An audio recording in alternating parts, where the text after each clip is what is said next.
Será que a luz divina que fez o apóstolo Paulo virar cristão era, na verdade, um meteoro? Depois da vinheta.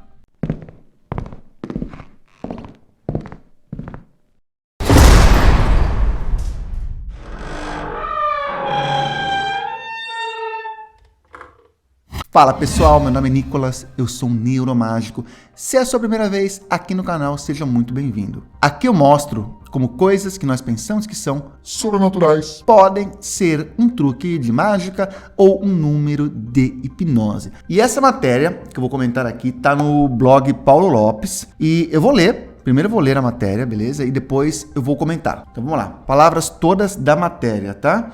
Lembrando, isso aqui é a opinião do autor da matéria, não minha. A minha vem no final, a minha interpretação disso aqui. Há mais de 2000 anos, em uma estrada na Síria, a caminho de Damasco, Saulo viu uma luz que ele julgou divina, que o deixou cego por algum tempo. Após o brilho mais intenso da luz, de acordo com o relato do Romano, Jesus, das alturas, o questionou: Saulo, Saulo, por que me persegues? Isso está em Atos dos Apóstolos 9:4. Então, Saulo se entregou a Jesus e se tornou o pregador mais eficiente de todos os tempos, o apóstolo Paulo. E segundo o astrônomo William Hartmann, fundador do Instituto de Ciência Planetária de Tucson, no Arizona, Estados Unidos, o que provavelmente Paulo viu não foi uma luz divina, mas um meteoro que explodiu a poucos metros da superfície da Terra, dando origem a um clarão. Em um estudo que publicou na revista Meteorics and Planetary Science, Hartmann argumentou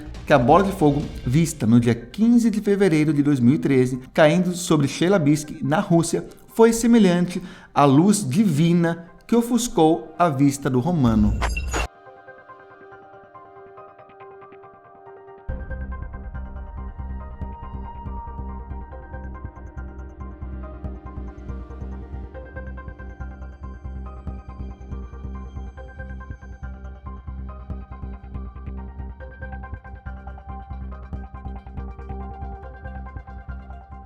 A Academia de Ciência da Rússia informou que o meteoro de 10 toneladas entrou na atmosfera a 54 mil km por hora, explodindo entre 30 a 50 km do solo. O brilho da explosão foi registrado por várias câmeras.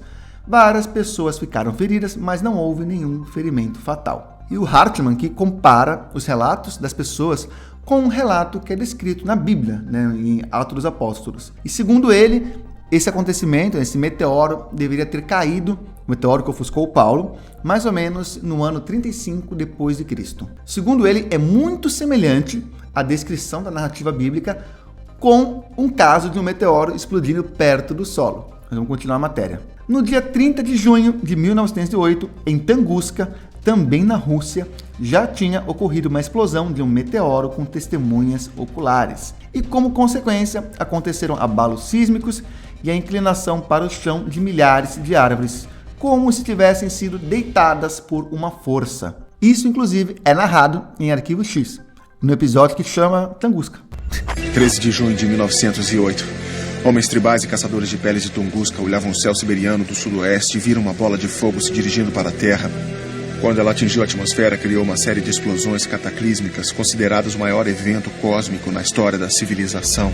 Claro que a diferença entre o meteoro que caiu em 1908 e o de 2013 é que em 2013 as pessoas já tinham várias câmeras portáteis, vários celulares, e muita gente registrou esse acontecimento, não ficando apenas com a descrição de testemunhas oculares, porque como nós já sabemos, testemunhas oculares não são confiáveis. O evento poderia ser descrito por alguém que foi afetado por ele como uma luz mais brilhante que o sol, que parecia resplandecer em torno dela. E é mais ou menos parecido com isso que Paulo relata a sua experiência. E ele também relata, o apóstolo Paulo relata que ele e seus companheiros foram jogados no chão por uma força misteriosa. E na explicação do Hartmann, Paulo e seus amigos provavelmente foram derrubados por uma onda de choque causada pela explosão do meteoro. Em Tunguska, a onda de choque colocou as árvores deitadas, inclinadas. Já em Chelyabinsk, a onda derrubou dezenas de pessoas e danificou vidro de milhares de janelas e carros. Agora é claro que não há nenhum registro, nem em Tunguska,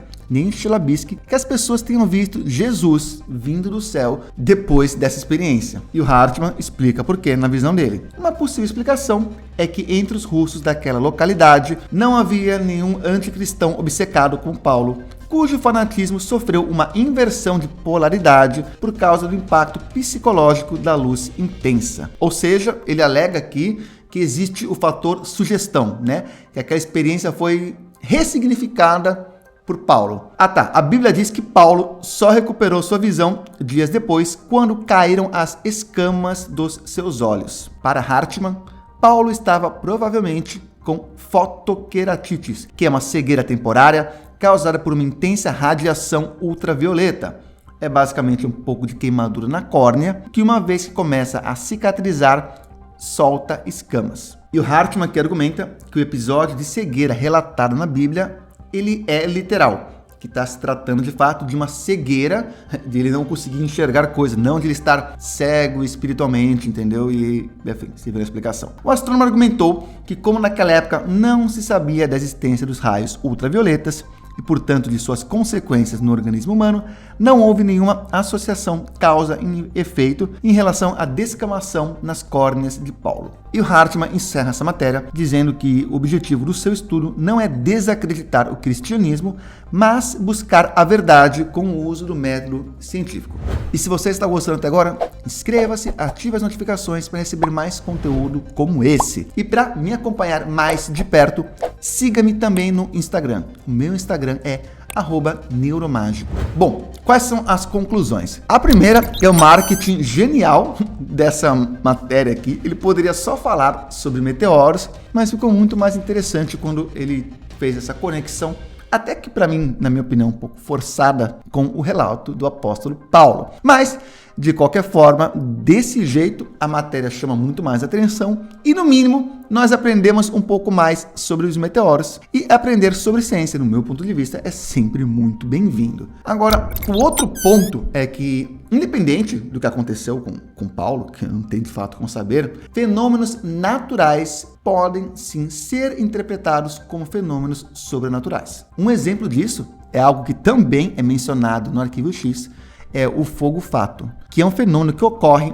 em pântanos, lagos ou até mesmo cemitérios. Esse efeito acontece basicamente quando um corpo entra, um organismo qualquer, entra em decomposição e ocorre a liberação do gás metano, que é o CH4. E nas condições certas, né, se estiver quente, essa concentração de gás metano acaba explodindo. E essa explosão gera uma chama azulada de 2 a 3 metros de altura, que vem sempre acompanhada de um barulho característico. Como vocês podem imaginar, quem passa por uma experiência dessa sai correndo assustado, inventando histórias. Não, imagina você está caminhando e de repente vê uma chama de 2 metros do nada com um barulho assustador. O fogo-fato pode ser a origem de incêndios misteriosos na mata, mas também é explicação para algumas histórias tratadas como sobrenaturais. Entre elas, no Brasil, a história do Boitatá.